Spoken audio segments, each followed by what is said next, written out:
وَلَا تَشْرَبَنَّ خَمْرًا فَإِنَّهُ رَأْسُ كُلِّ فَاحِشَةٍ، شراب کو ہاتھ نہ لگانا کبھی بھی، اس لیے کہ وہ ہر برائی کی جڑ ہے۔ ساری برائیوں کی جڑ کیا ہے؟ شراب۔ شراب کے بارے میں ایک حکم نازل ہوتا ہے، سنیے، جب شراب حرام نہیں ہوئی تھی تو مکے کے اندر یہ حکم نازل ہوتا ہے، کیا؟ وَمِن ثَمَرَاتِ النَّخِيلِ وَالْأَعْنَابِ تَتَّخِذُونَ مِنْهُ سَكَرًا وَرِزْقًا حَسَنًا۔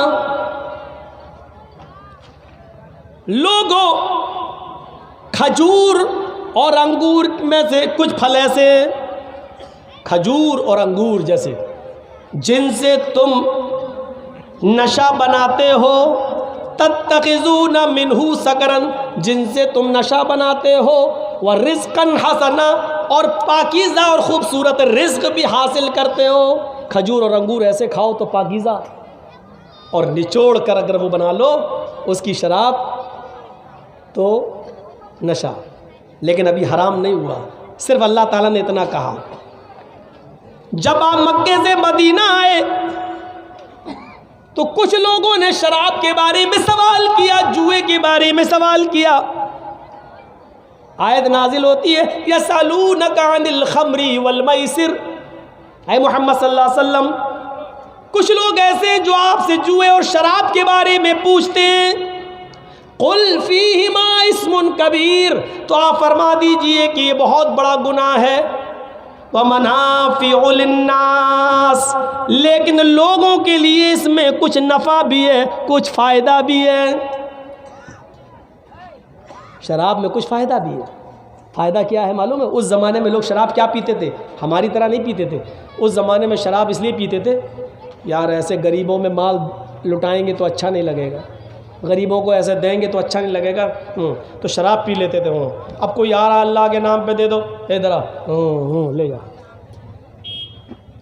شراب کے نشے میں وہ خوب دیا کرتے تھے، تو اللہ نے اسی طرف اشارہ کیا، اسم کبیر، گناہ تو بہت بڑا ہے، وَمَنَافِعُ لِلنَّاسِ، لیکن کچھ منافع، کچھ اچھائیاں بھی ہیں، لیکن اسمہا اکبر من نفعہما، ان دونوں کا گناہ ان کے نفع سے بڑھ کر ہے، گناہ زیادہ ہے نفع کم ہے، اور جس کے اندر نفع کم ہو، نقصان زیادہ ہو، اس چیز کو چھوڑ دینا چاہیے، چھوڑ دینا چاہیے۔ پھر ایک دور تھا، ایک انصاری نوجوان نے حضرت علی کی اور عبد الرحمن ابن عوف کی دعوت کی۔ تھوڑا سا ادھر سنیے، ہمیں کچھ ہلچل لگتی ہے آپ کی، اب آپ سنیے۔ ایک انصاری نوجوان نے مدینے میں حضرت علی کی اور عبد الرحمن ابن عوف کی دعوت کی، کھانا کھلایا، مغرب سے پہلے ہی دور چلا، کھانا کھا لیا سب نے، اور کھانا کھانے کے بعد شراب کا دور چلا، ابھی حرام نہیں ہوئی تھی شراب، شراب کا دور چلا، اور شراب پینے کے بعد سب جھوم گئے، وہاں شراب کے نشے میں جیسے ہی آئے ویسے ہی مغرب کی نماز کا وقت ہو گیا، اذان کا وقت ہو گیا، کسی نے عبد الرحمن ابن عوف کو نماز پڑھانے کے لیے کھڑا کر دیا، اب نشے میں اور نماز پڑھانے کے لیے کھڑا کر دیا، اب یہ نماز پڑھا رہے ہیں، اللہ اکبر۔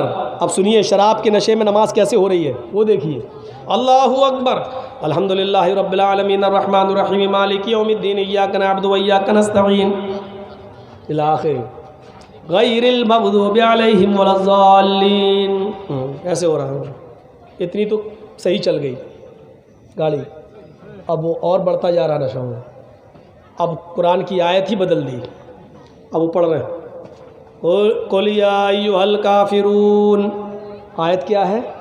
لا اعبد ما تعبدون، اور وہ کیا پڑھ رہے ہیں؟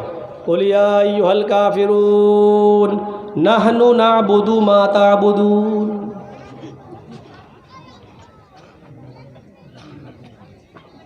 ہے کیا؟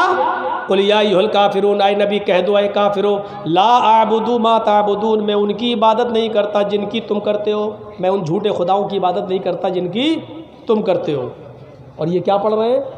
لا اعبد ما تعبدون، میں بھی ان کی عبادت کرتا ہوں جن کی تم کرتے ہو، بلکہ نحنو کہہ رہے نحنو نعبد ما تعبدون، ہم بھی ان کی عبادت کرتے ہیں جن کی تم کرتے ہو۔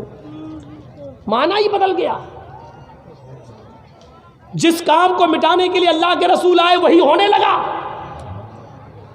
تو اس وقت اللہ تعالیٰ نے قرآن کے اندر یہ آیت نازل فرمائی، یا ایھا الذین آمنوا لا تقربوا الصلاۃ وانتم سکارى حتی تعلموا ما، جو تم بولتے ہو جب تک تم اس کو جان نہ لو کہ کیا بول رہے ہو اس وقت تک تم نماز کے قریب نہ جاؤ۔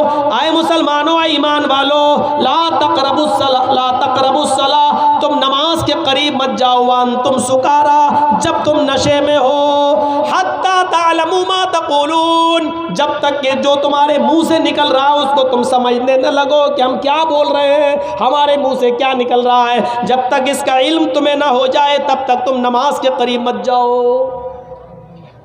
منع کر دیا، نشے میں ہو تو نماز کے قریب نہیں۔ لیکن حرام ادھر بھی نہیں ہوئی، حرام ابھی بھی نہیں ہوئی، صرف ایک باؤنڈیشن لگا دی، جب نشے میں ہو تو نماز کے قریب نہ جاؤ۔ لیکن ایک مرتبہ انصار و مہاجرین کی محفل سجی، مکے کے مہاجر اور مدینے کے انصار دونوں کی ایک محفل سجی، اور محفل سجنے کے بعد کھان پان ہوا اور دونوں میں شراب کا دور چلا۔ انصاریوں نے بھی شراب پی اور مکے کے مہاجروں نے بھی شراب پی۔ اب شراب پینے کے بعد جب نشے میں آ گئے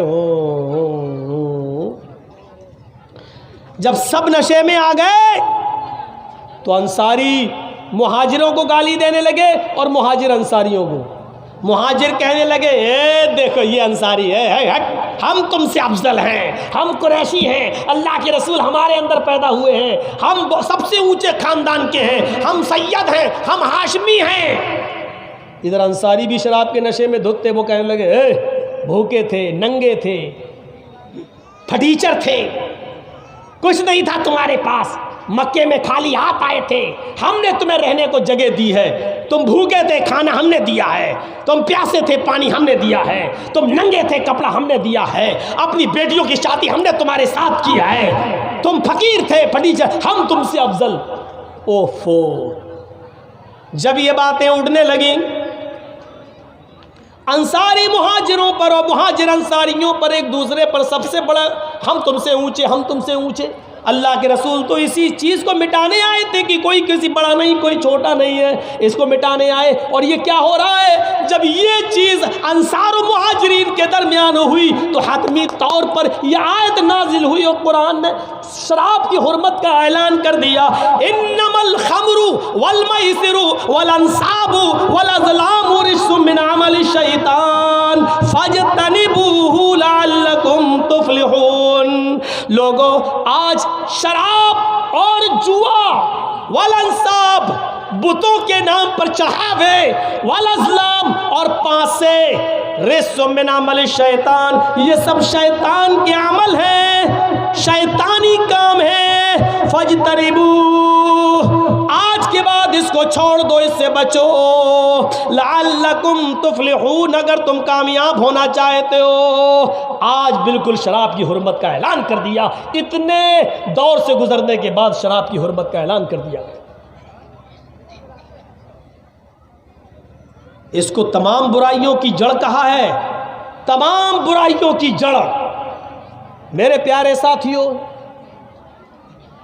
ان کی سزا کے بارے میں اگر آپ غور کریں اور زمانے ماضی کے اگر واقعات کو پڑھیں تو ہمیں پتہ چلے گا۔ حضرت قدامہ